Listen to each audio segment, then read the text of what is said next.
We are back for which will be a absolutely take no offense to anyone talk. This guy never speaks his mind. We're welcoming Gilbert Ott of God Save the Point.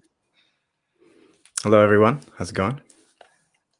Gilbert said I can ask him anything, but my response was I can ask anything, but I might get a tweet storm afterwards. So Yeah, exactly.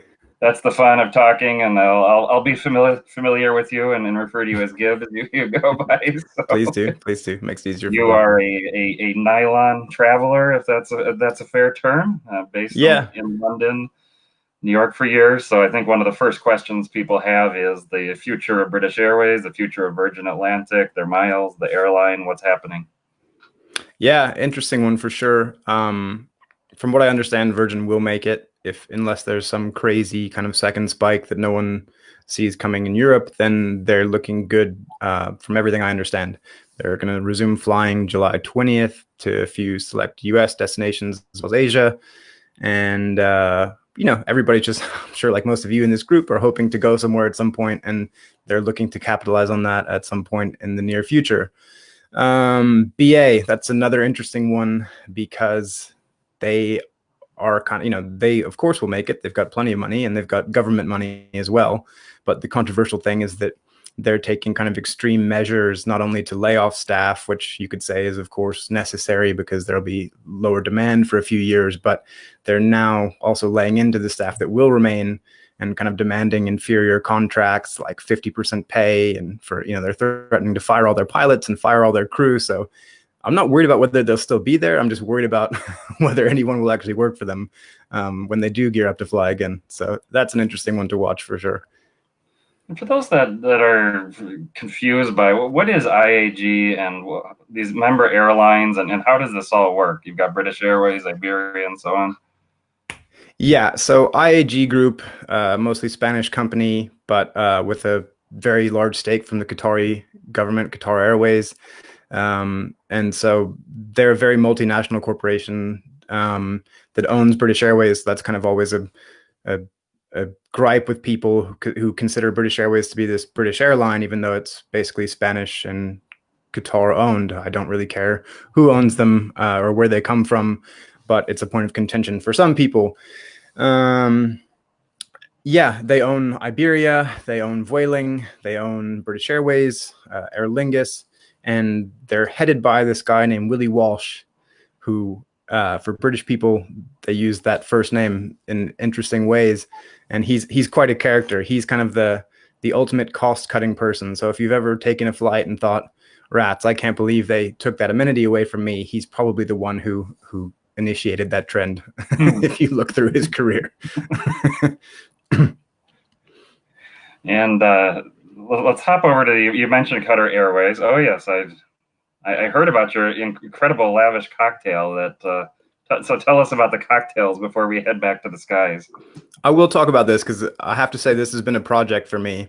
Um, as I'm sure I'm a huge Japan fan. If you follow me at all, it's one of my favorite places in the world. I go wherever I can. And Bar High Five is one of my favorite bars in the world, run by a guy, Hidetsugo. And anyway, there was this, I came in one day and said, can you make me something that I just won't have any concept of in terms of flavor profile? Mm-hmm. And he made me this gin drink with shiso, which is a very kind of Japanese ingredient. It's part of the mint family, but it's called perilla elsewhere, and cherry blossom liqueur, however you want to say it. And anyway, it's just like very fragrant, floral, zesty gin drink with shiso, cherry blossom, hence the color, lemon, and gin. And I, after I basically spent months scouring the internet for these 2 bottles of obscure Japanese liqueur, and I finally found them at a store called Ginza Berlin. So it's like, it's like a Japanese liquor store in the middle of Berlin that exclusively sells Japanese alcohol products. And so I was so happy when I found it, and it actually just came today. So I was like, I have to try this, and fortunately, I got it on the first try. So quite happy. What makes a good bar? Uh, I think that's a tough one-liner because there's so much to it. I do think inventiveness of the drinks or like the spirit of the bartenders that kind of daring to push boundaries or reinvent things and having that real comprehension to work from memory rather than you see somebody looking at a chart of like, pour a little bit of this and a little bit of that. But then, you know, the curation of the playlist, how many guests they let in. I'm not really like a crowded bar kind of person. I really like the more kind of seated special experience style things where you can hear the person you're talking to, or kind of like a great sushi bar. Like I think a good bar is like a great sushi bar. There's an aesthetic to it. But then, hey, you know, like I also like going out for a pint at the pub that's 500 feet from my house, and that's not classy in the slightest. So maybe the flip side, in Japan, is there a bad bar, or can you walk in pretty much anywhere? You can find bad bars, but I think they do have that very curated way of doing things right in most places. You mentioned a liquor store in Berlin, so maybe that leads us to the Brexit question. And I follow British politics more than you might guess. I think British politicians, they actually answer the question, even if it's creatively, they'll answer it, where American politicians never even answer the question. So what's happening with the airlines? You said British Airways is effectively a Spanish airline. Let's say the outcome is either no deal or some deal. It's way above my pay grade. I just know that right now people are pretty bummed about it because already kind of Britain's becoming the punching bag for these kind of post-COVID openings. Lots of countries are, you know, from an epidemiology level saying, you know, we're not welcome, but also there's a little bit of that kind of we're dumping you, not the other way around. Like mojo, I think, going where I think Britain will be excluded from a few countries, or later in the mix for a few countries. The outcomes of what's going to happen with the airlines is crazy. I do think there are contingency plans in place. I know the UK CAA, like their kind of equivalent of the FA, like they've been pretty good at kind of working out all these contingencies. So I think as far as airlines go, it'd pretty much be business as usual. But the whole political situation here is worth taking up drinking for. It's just a cluster right now. I think, not to say it's been any better or worse anywhere else, but people aren't very happy because we have the quarantine. I last week went to New York before the quarantine started, which meant that I could fly during the higher peak of transmission, come back and not have to quarantine, only to beat everybody who now has to quarantine. So it doesn't make a whole lot of sense if you ask me. No one does. But yeah, it's strange times, as I'm sure everyone is facing as well. From my outside perspective, the past few weeks, it seems the UK has been consumed with the one lockdown violation, shall we say, of one political advisor, and that ranks as such a big deal. It makes me kind of feeling it's so funny. I love it. Like I was standing in line. You know, we have here like a pretty strict, I was interested to see the difference in like New York and London is, you know, like here we don't really have the masks, but they really limit how many people can go into any given store. So it takes me like, you often queue up for a while to go into like supermarket or something like that. And there's a guy who had this like heavy metal t-shirt on. I was like, wow, cool t-shirt. And it was a tour t-shirt. And it was the name of the minister who had basically gone on like a driving tour to all these places around the UK with his wife on her birthday. And it was like all the tour dates and all the stops that they had. I thought that was great. It was like really cool. It was like good British humor at its best. Oh, that's fantastic. Yeah, it was really funny. So the gin in your drink, is that Japanese? Mayho's asking. Unfortunately, no. It's Barry Brothers, like #3 gin. It's like a good London dry gin. Oh wow! And Joseph, this is one of those impossible to answer. What's your favorite meal been across your travels? Favorite meal been across my travels? Yikes! I'm a spice person, so I think Southeast Asia for me, or the Indian subcontinent usually does it. I absolutely love, you know, palak chat, like just a good kind of like Indian, like just delicious kind of snack food. But then for a really special meal, I love sushi in Japan. I love sitting down to like an omakase dinner at a place with 8 seats and taking it all outside of my control and just enjoying. So yeah, it's either something really heady and like, you know, great curry in Malaysia, or something in India like pav bhaji or something like that. So yeah. Wow. And so are those the What portfolio? about you, Stefan? Because for anyone listening, like there are a few people who like I find incredibly fascinating. That's not a slight to anybody listening who also blogs and stuff like that. But I've always thought Stefan's travels were far beyond what most people in our space were doing. So I would like to ask you the same question, if you don't mind. It's probably going to be something in Xinjiang province in northwest China. The Silk Road flavors, the cumin. We actually have a guest next week that's coming on that's written a book about travel in that region, and Oh, cool. and that's what popped to mind immediately is those lamb flavors and yeah, just incredible stuff. But Japan is absolutely a favorite, and we don't actually we spent a week in Japan last year and never got around to having sushi because there's so much other stuff. My wife is big on yakitori, and My so wife doesn't eat fish, so it's like it's the one time where I'm just like, you go wherever you'd like, I will go where I'm going, and we'll see each other afterwards. And it so are works. It those works. so how Happy many family. countries are there where you would travel just for food? It sounds like Japan, Mm, maybe Malaysia. yeah, Malaysia, Thailand, Vietnam, Australia, randomly. I think they are such an incredible culinary scene. Hmm. They're such hipsters. They steal like the best of Greek culture, they steal the best of Asian culture, and then they have the kind of farm to table California lifestyle, and then they kind of zhuzh it up with a little something. Israel, I think Israel, I could eat Israeli food all day. Yeah, that comes to mind. People not familiar, what is Israeli food? It's people I might have think a general regional concept. generally Middle Eastern. It's not that far Mhm. off of what you're going to find across a border with very different ideologies.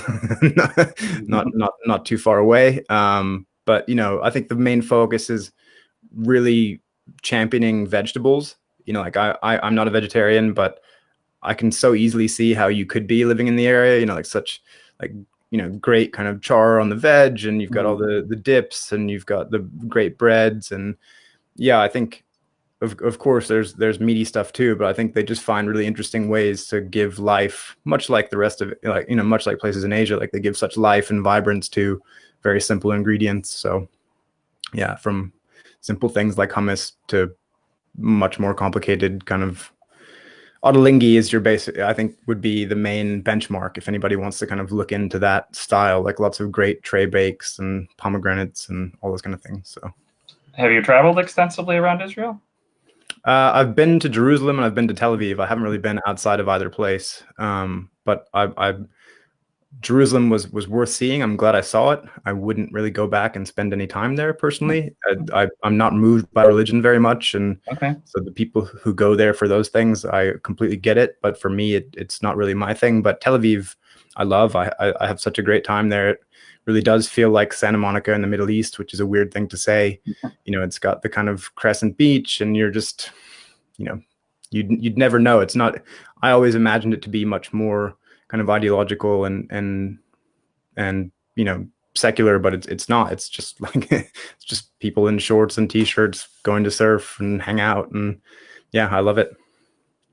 And John is asking, so you've traveled in business class during COVID. Is the no service the new normal, or airlines feel the need to return to actually offering service?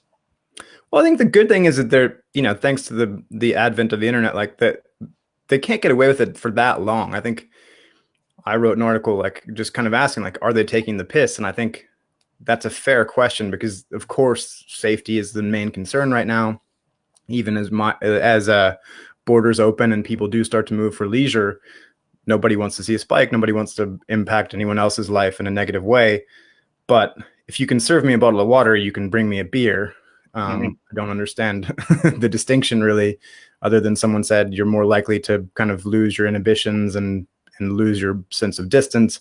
I could buy that for a little bit, but I think that's a bit of a straw man argument. So I don't think it's going to be the new normal for long. I've already seen airlines kind of do a quick 360 on that, or 180, sorry, because the feedback is so bad. I think when you look at how airlines mostly make money, it's from people in the front who are buying extremely expensive tickets where they have greater margin. And so I've seen a lot of people saying like, I will not buy a business class ticket or a first class ticket until someone brings me back the service and the things I expect. So open your lounges and give me my champagne and whatnot. I'm not really someone, surprisingly, who does much drinking and eating on planes, but I understand people who absolutely care about that, especially if you're like redeeming miles for a once in a lifetime experience. You don't want it to just be about the seat. For me, I travel so frequently between the US and the UK that I'm very much the like, don't speak, don't see me, don't speak to me, don't talk to me, and I'll stay out of your hair, kind of person. But I yeah. thought you were one of those vlogger Instagrammers taking pictures of yourself the whole flight. Oh God, the world has enough of those. Doing yoga in the front of the cabin. The bathroom 5 hours. selfies. Yeah, no, not me, not me. Yeah, thinking of airlines like Turkish, that the food has been so central to their marketing push. I mean, advertisements Yeah, of the chef standing there and all of that. And it sounds like they drastically cut it. I can't imagine they would continue that beyond any kind of economic imperative. That's I've never. yeah. I think that's kind of the question. Is they're like, at what point is this literally just a cost cut that you're just kind of putting this under the pretense of health, but actually you're just enjoying huge savings on everything, and the margins are actually greater right now because the only people who are buying business class tickets are buying these extortionately expensive tickets because they need to go somewhere. So it'll be interesting, but I think it's coming back. It might be different. They might be wearing PPE, and you might get one box that is like a Dutch oven that just the smoke comes out of or something like that when they open it. But I think one way or another there will be some better level than what we have here. Taking the piss. So which explain that, and which other Britishisms do you dare use with an American accent? Yeah, it's terrible. I think that's a good one. I like calling people wankers. I think that's a nice one. Just because, and Bellin, that's another one. Like those are my two kind of like juvenile. I do think those are good put downs.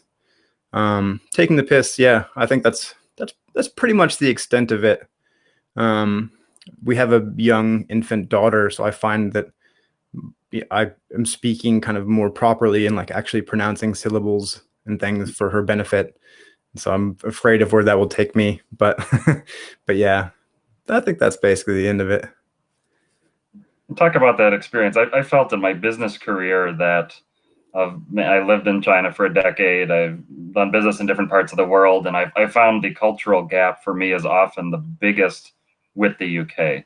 And it can seem like it's very similar to what I come from, but then in many ways the perspective is so different than Americans. We joked about it with one government minister driving around for a day as a national crisis, whereas our people, I mean, we wouldn't be surprised if we have elected officials with heavy guns walking around screaming things. So it's Yeah, totally different. yeah. It's a great point. I think in many ways it is very similar. I think that they draw upon a hybrid between Australian culture and US culture. So to me, Australia goes like all the way with the kind of we work to live, not live to work.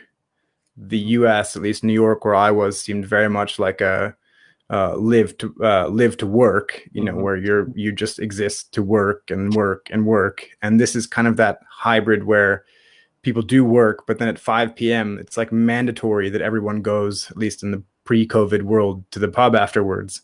And everyone does it. It's just an institution. Like people spill out into the streets. It's not like, in my experience in New York, like most people, of course you had like an after work bar scene, but most people just kind of zip home and continue on with life. But here it seems like there's this kind of huge after work culture. I do think that for me personally, the most frustrating thing I've found is that people speak in circles here. So people aren't very often very direct, so like I'm from New York. Like if I want something, I'd be like, Stefan, you need to bleep and do this or we're going to have problems. I don't know if we can curse on your thing. So, but like, I'll come to you directly. We'll have it out. Whereas here, I find that like people will message my sister-in-law and then, then see what she thinks. And then they'll message my wife and see what she thinks and ask a friend of mine in New York. And like, then somehow they expect that by like osmosis that will all go in a circle or something and get back to me. And I've had a couple times where I've actually had to tell someone to basically, yeah. And if they want something, they can just come to me directly instead of wasting lots of people's time in the process. So and Phil's asking fave menu item in the British cuisine. He is at Ooh. least calling it a cuisine, and he says other than tea and tikka masala. And Devjit's quick rejoinder is what else remains? Fish and chips. So speak to it. I think that's a good one. I think tea is, and even when you think it's an institution, you don't realize what an institution it is until you actually live here. Like people will find excuses for tea at all times of day.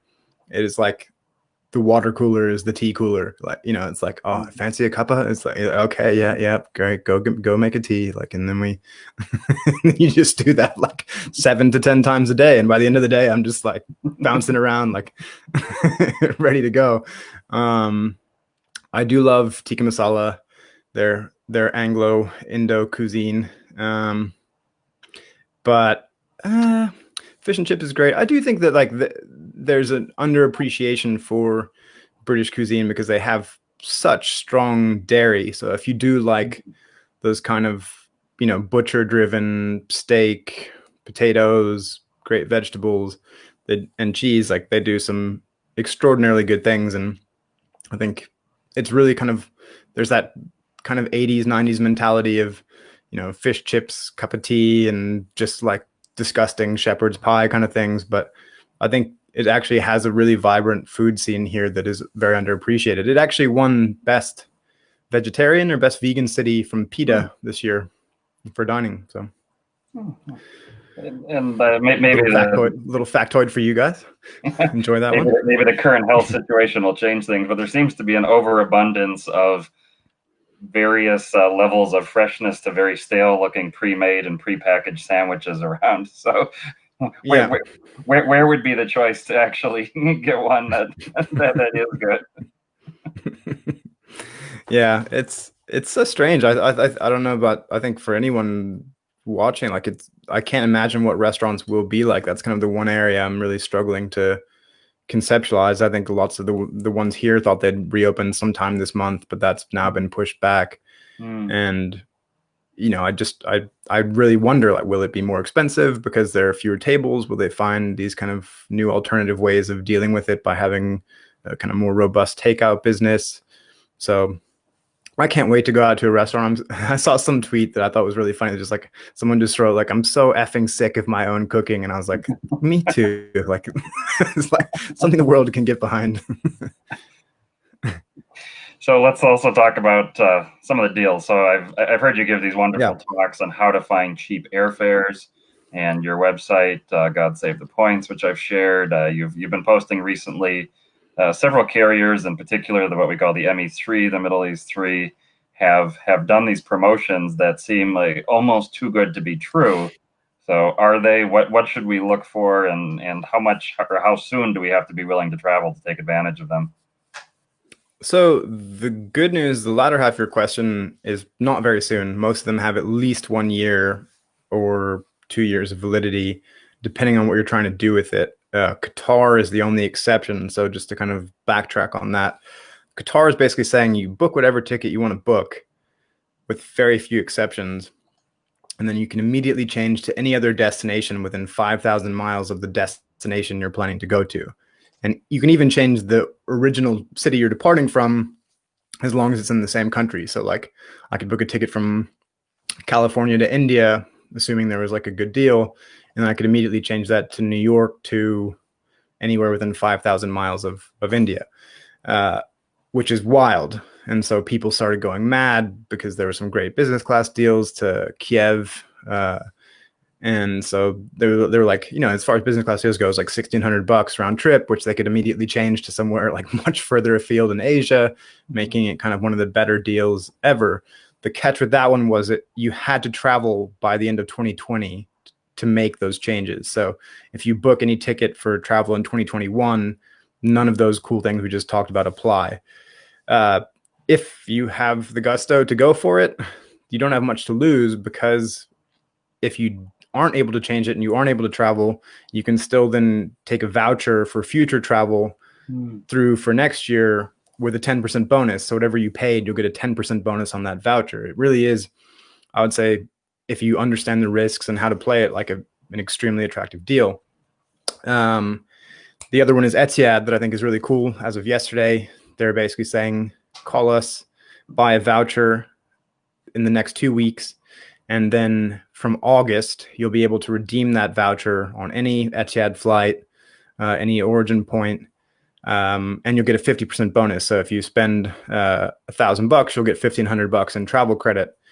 I think it's a really cool deal, caveated with the fact that there's risk to it. The devil's advocate could say that they could just raise the prices of fares by a certain percent, and you could end up just basically breaking even or worse. But then the thing is that that's the best case scenario for them. Airlines make fares in markets, and then other airlines have to follow that. So, just because Etihad wants you to buy a cheaper fare and they want to raise prices, if Qatar all of a sudden drops super cheap fares, they're probably going to match it. And so that's where, selfishly, I would say following blogs like mine can be handy, because if there is a great deal, we tend to let people know sooner than they might find out on their own. If you don't want to follow people like me because you hate my existence and everything I do, then things like Google Flights are really good for setting your own alert for things you might be interested in. And you can filter so that you only see Etihad or only see Qatar or whatever you want. Again, very cool, because you're basically, if you have the credit lines and the cash flow to support it, where you are willing to kind of part ways with money for what could be a long time, then you're getting more value. You're getting a 50% boost on what you buy, and they're allowing you to buy a maximum of $65,000 in a single transaction. So I don't know what the math on that is, but I think it adds up to quite a large sum of Etihad travel credit if you do choose to do that. And if you're getting 5x points, that could be a whole different ball game. But we aren't just buying magic beans here, right? Yeah, you're buying a ticket on a real airline, which has, incredible backing from a state government, and that government, I think, is going to be very hell-bent on keeping it going for a long time.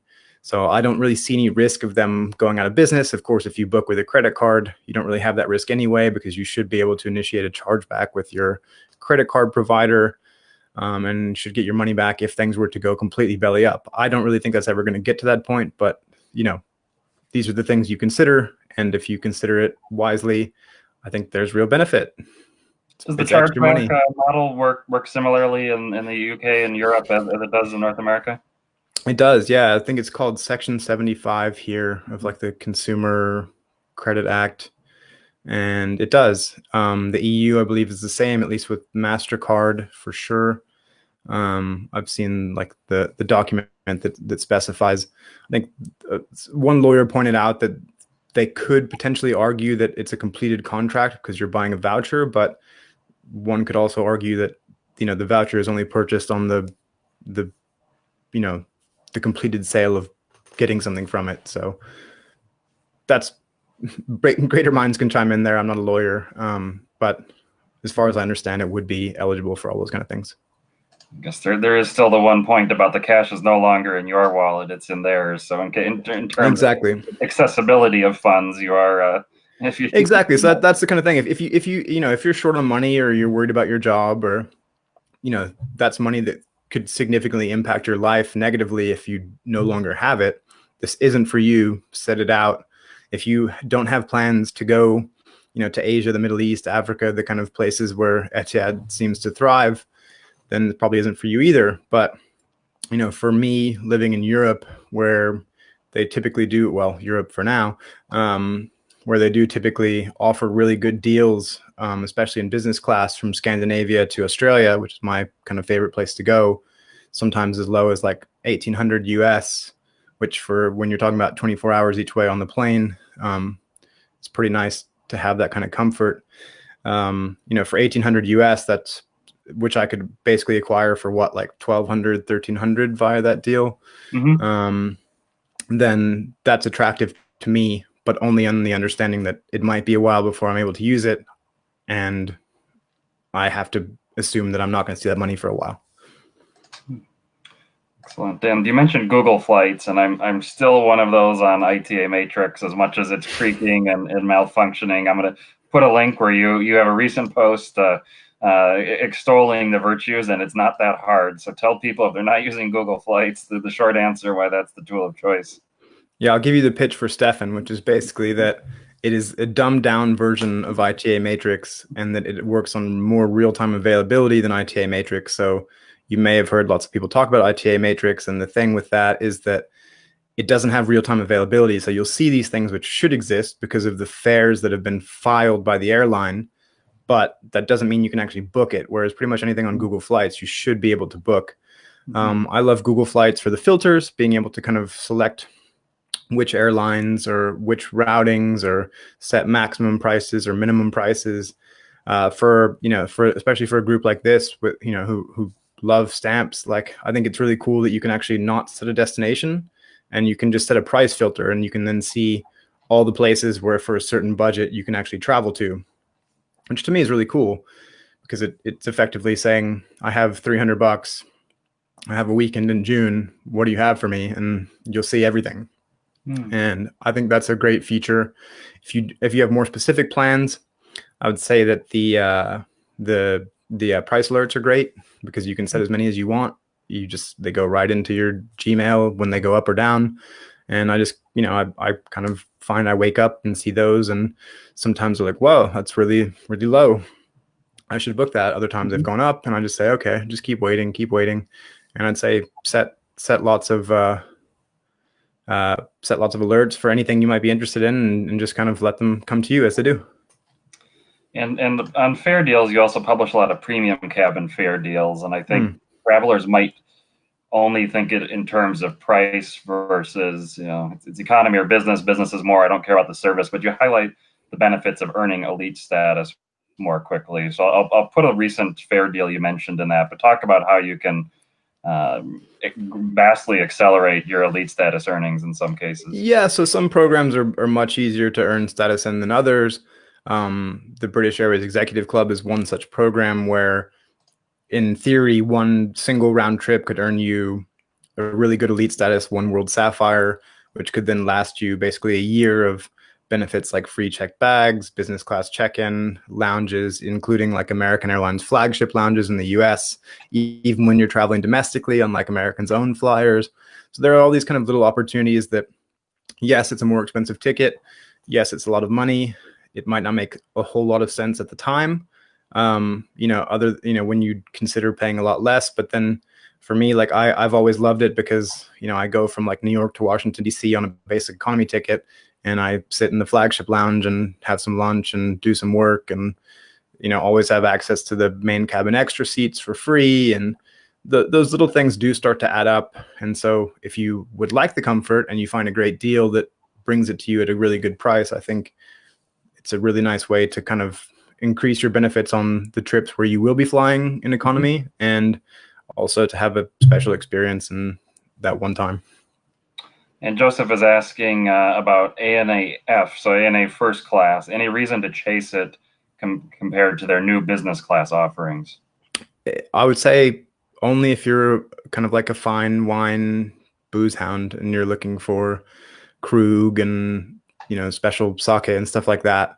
Other than that, that new ANA business class seat is just superb. It's everything you could ever dream of from a first class seat, let alone business class. First class is even more everything, but unless you're really, really tall and you like lots and lots of drinking on planes, it's not like they don't serve wine and beer and and sake in business class anyway. So I wouldn't chase it. If it comes to you, take it. If not, book business. And of course, you can always improve upon the reservation. So if you do book business and set an alert on Expert Flyer for availability when first comes up, then just swap to first if you want. So I tend to, as far as using points goes, I tend to just take what comes to me and then, set alerts so that I can then what they call garden the reservation, so that, if I do see something better come up, a better routing or a better date, then I can just change it when that happens. And are you booking these with Virgin Atlantic miles? Yeah.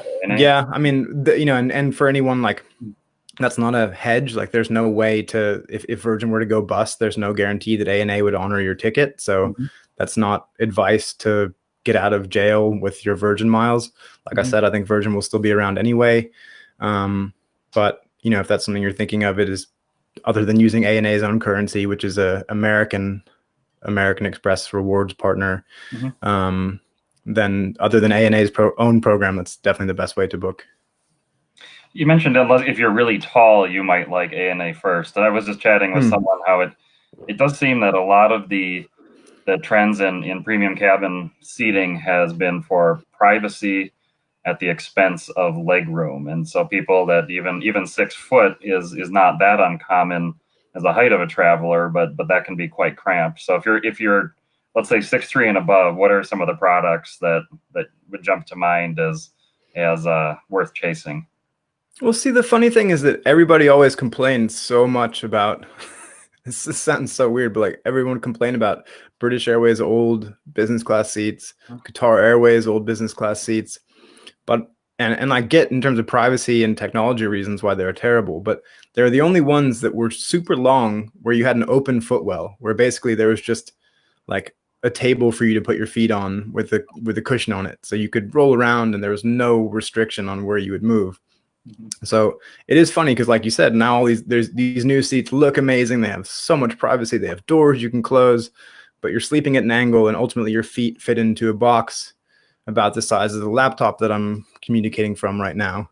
And I find that is off-putting. I wonder how many incidents there have been around the world of people with broken feet or ankles from having their foot in the wrong position when they recline these things. That's a good question. Really good question. I mean, I think, it comes down to often choosing the seat. Like, for example, Virgin's new A350, the first row has a lot more room for your feet. I think Singapore Airlines is a classic example of if you get the bulkhead in any of the rows, because their seats are very slanted where you're basically sleeping sideways across the plane. If you get the bulkhead, you have this unlimited huge foot cubby, whereas the other seats are very small for tall passengers. So yeah, I'd have to kind of dig into the memory bank, but most of them are very similar these days. Even though each seat looks very different, you're basically working off 3 or 4 molds of a seat sold by somebody that have little customizations on the colors and the finishings and everything. But the differentiation isn't nearly as exciting as people think it is. Like British Airways' new business class suite is the same seat American has had for years, just with a door added onto it. So, and a different color scheme, so yeah. Is the answer to ANA or JAL both? Both. Yeah, definitely. I like JAL, their business class. Like they have the Apex suite, which I think is really friendly for people who are tall. Oman Air has it as well. It's basically, and Korean has it. It's a really good seat if you're tall, and it's a really nice seat anyway if you're not. But it kind of leaves a big open area for you. One we seldom hear about for miles and points travelers, but I did have the good fortune of a paid business class ticket once for a client, is Finnair. Do you have much experience with Finnair and talk as a gateway to Asia? I personally love Finnair, and I love their business class, but on their A350, not the A330s, but most of Asia, Singapore, Hong Kong, Bangkok for sure, mostly is A350. So newer plane, better sound, better air quality, better pressure, and the new business class seats. For anyone who knows, there's a drink I'm obsessed with. I say I don't drink on planes, but then they're like my exceptions, which is first class if it's really good booze, or they have it's blueberry juice. It's like alcoholic blueberry juice that is the most addictive thing you'll ever drink on a plane because it's equally as refreshing as it is boozy. And so I find on Finnair that I just end up sipping blueberry juice for the duration of the flight. I like the Nordic touches. I like the weird menus. I like the Marimekko amenity kits. And yeah, it's a beautiful experience. And I generally like the airlines where even if it might not be the food to my taste or something, where I feel like it is distinctive, it could only come from that country. It's not a generic experience. I agree. I think there's something really cool about showcasing the produce from where you are, and whether you agree or not with eating Bambi, like they have, all sorts of reindeer and all these kind of unique things that make their country special, and different berries and traditions. And I think it's nice to get a feel for Finland, even if you only transit through the airport. Now the in-lounge sauna may not be coming back in the same form, but Yeah, I'm not sure in a post-COVID world how that will do, but what is the future of airline lounges? That's I have, I don't know, 5 or great 6 question. different Priority Pass memberships. It's a tough one because what do you really want? Like I certainly don't want to be standing next, shoulder to shoulder with somebody grabbing a spatula for something, And Europeans getting. seem to not understand the tongs are there for picking up the food instead of their hands. So maybe that Yeah, year will shift. Yeah. that'd be a good place to start. It's Or maybe just a that's hard even one more because sanitary because then everybody's touching the same tongs. That's probably worse. So yeah, who knows? unfortunately my overlying principle is that travel will become more classist. Lounges will start to thin out who can go in them because they're going to need to be able to justify having a la carte service. They're going to need to have waiters bringing food, so they reduce the touch points with customers. They're going to have people clearing the food so that you're not moving around as much. And I think unfortunately that's going to come at the expense of a lot of people who would love to go in lounges. And yeah, unfortunately, and as well, the same for destinations. I think it's already been stated by lots of places that cruises will not return ever, or when they do, they'll go to greater lengths to limit which ones can come back, and same for budget flights and budget accommodations. So I think, you're seeing tourism boards kind of say, we still want travelers, we need money, but we'd actually just like fewer of them who spend a lot more per person. Mm-hmm. And so I think it'll be really interesting to see what happens as travel rebounds. I don't think flights are going to get more expensive necessarily, but I think the ability to get on them at good prices will be harder.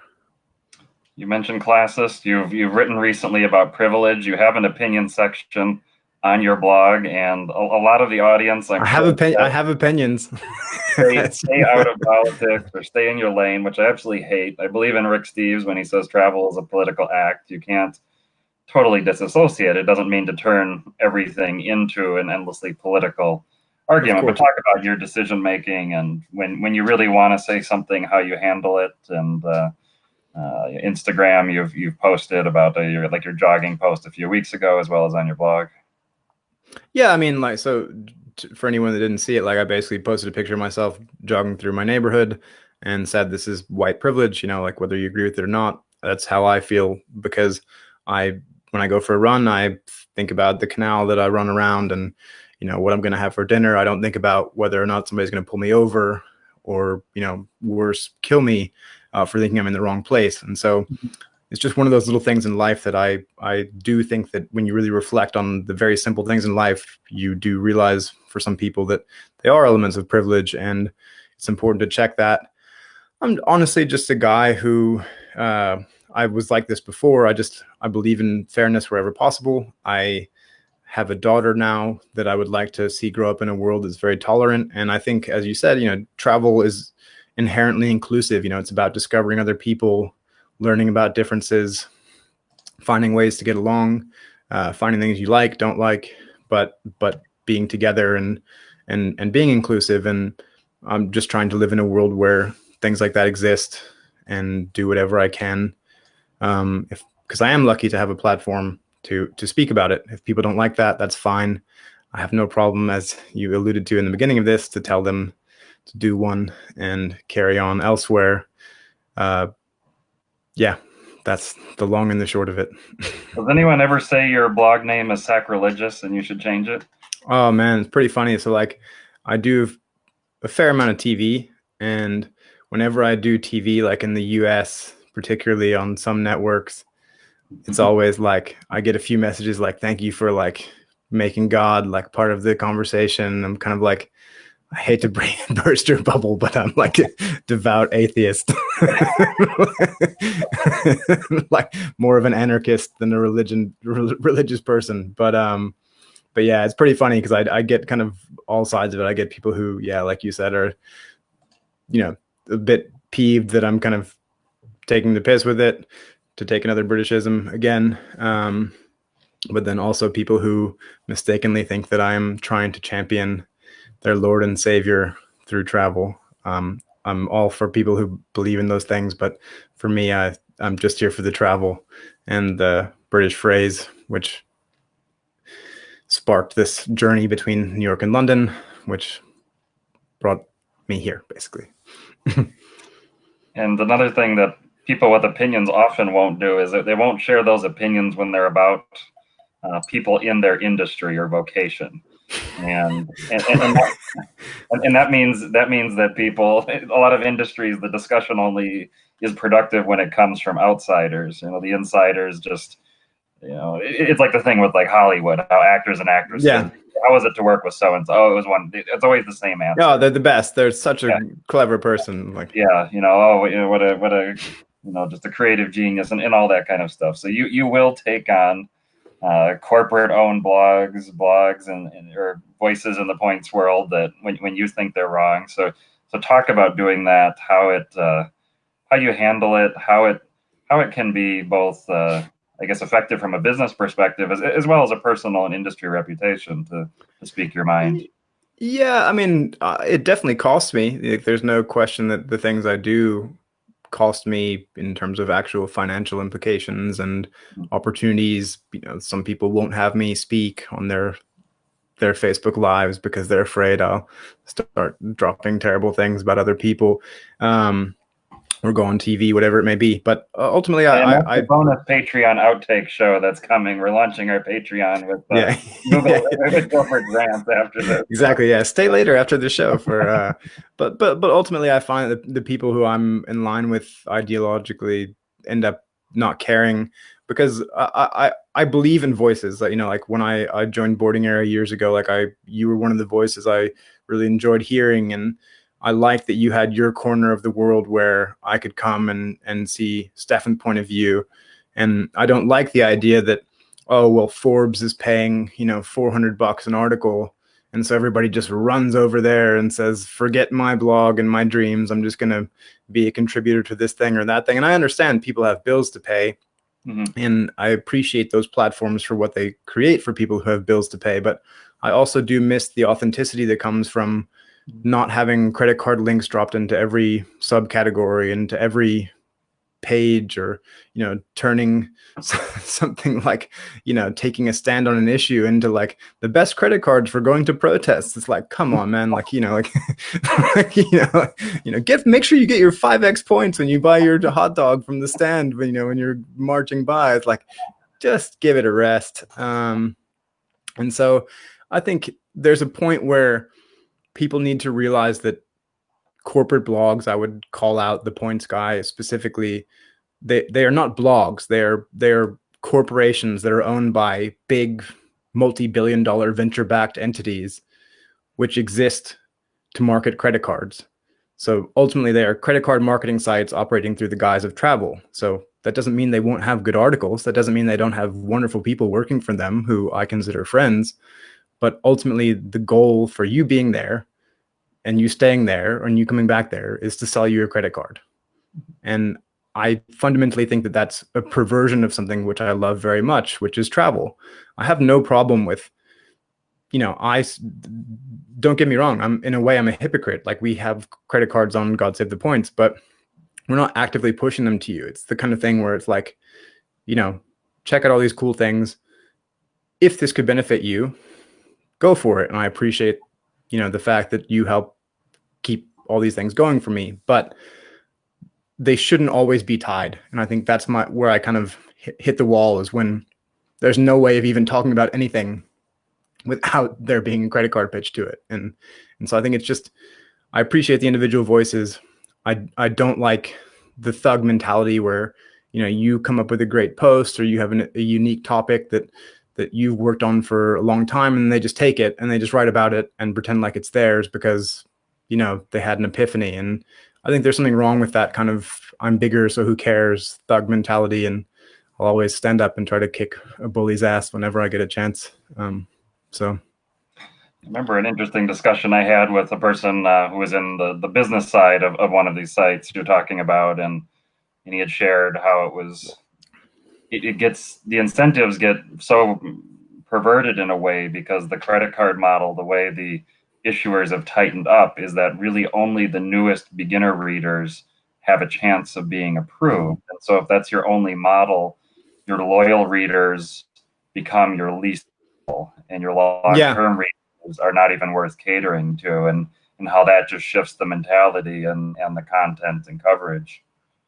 Yeah, exactly right. These sites, basically, I'm spending a fortune right now to revamp my site just to make it better at what it Mhm. does. But, I was told by someone who knows a lot about this, much like you, that, ultimately it's about creating funnels which drive people to products. And I think there's a balance to that. And for them, it's just these funnels of like, how do we get as many new people who are searching, like, what's a good credit card to travel with? Like, how do we zonk them into this thing, which then has them comparing 9 different credit cards and signing up for 6?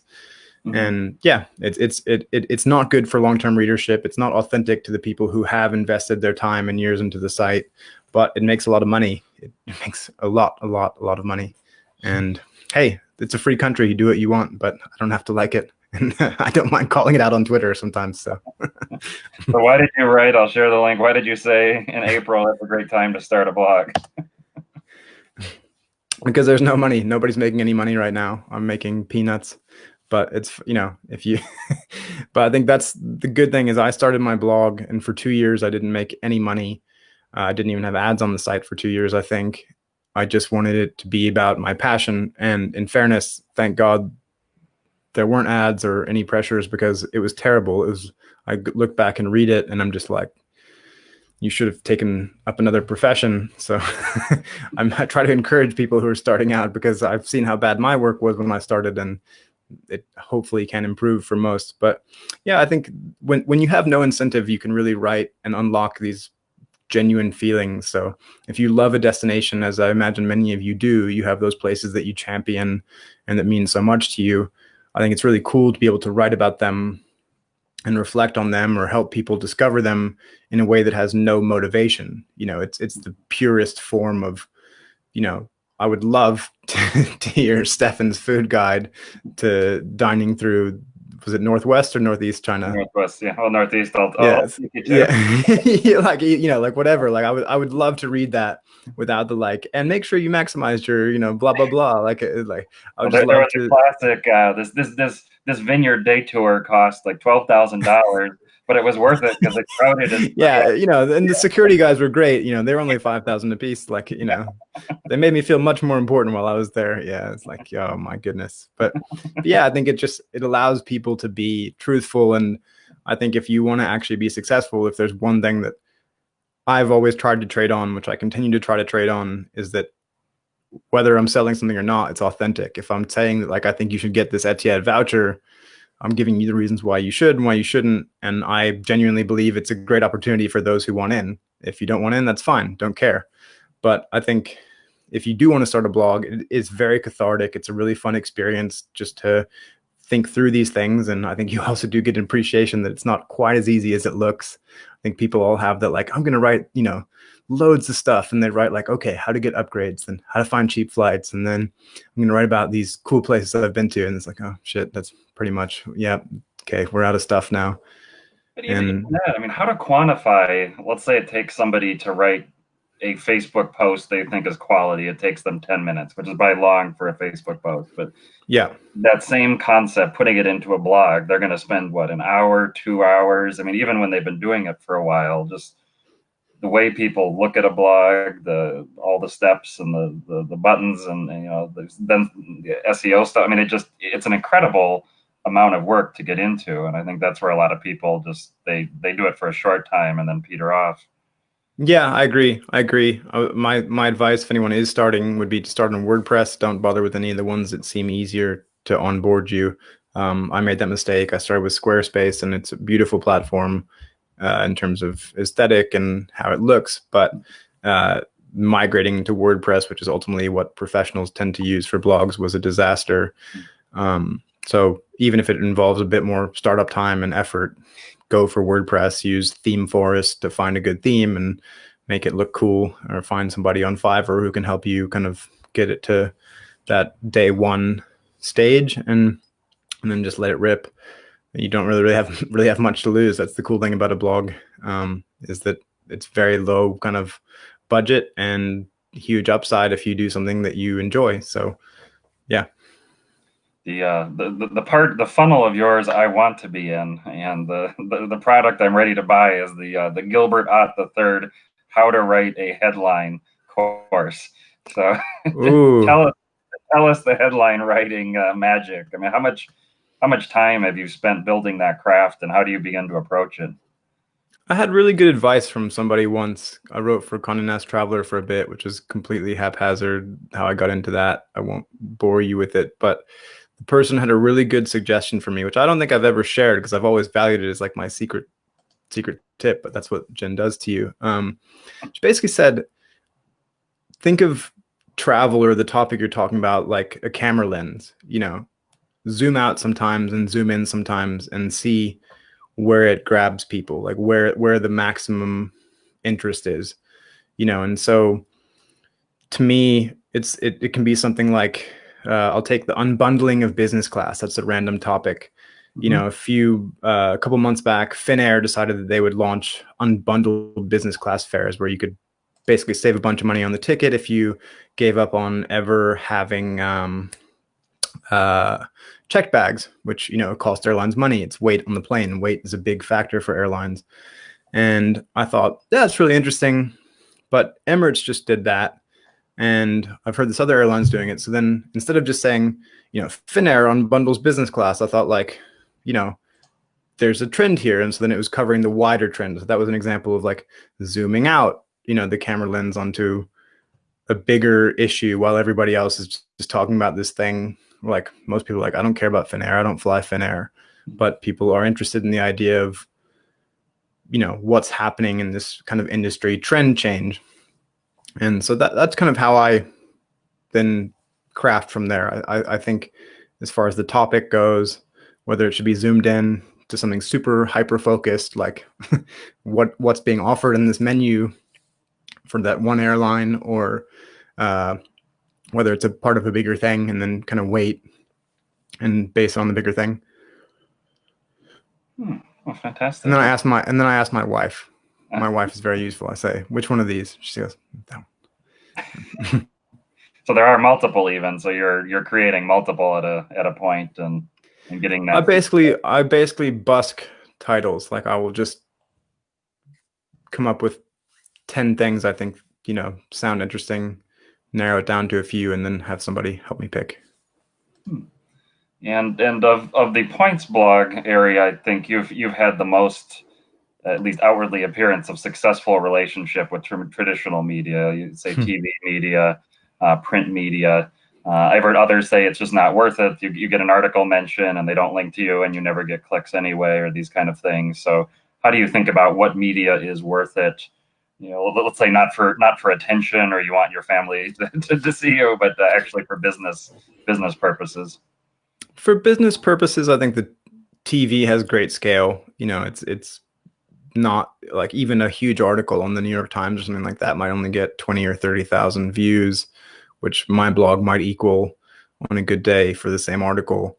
It's the prestige, like that helps in kind of building your career and going from one step to the other. And, there's that kind of echo chamber where once somebody calls you a travel expert, everybody calls you a travel expert, and, especially when it comes from like a leading news source.